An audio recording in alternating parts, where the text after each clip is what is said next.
And this poem is called Loving Me. Mhm. Loving Me is a lifetime adventure, a trip to the light side of who you are supposed to be, a drop into the shadow side of all things you have hidden, things you are afraid to face.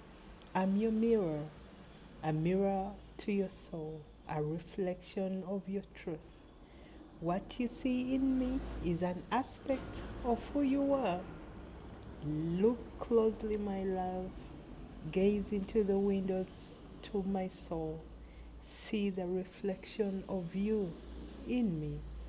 Loving me activates the best version of you. For you to love me, you have to first love all parts of yourself. Love them truly, deeply, with no judgment.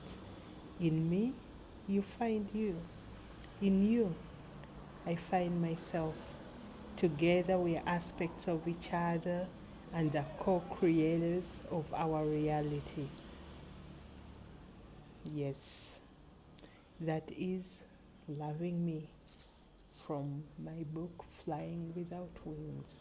Talk to you soon. Bye.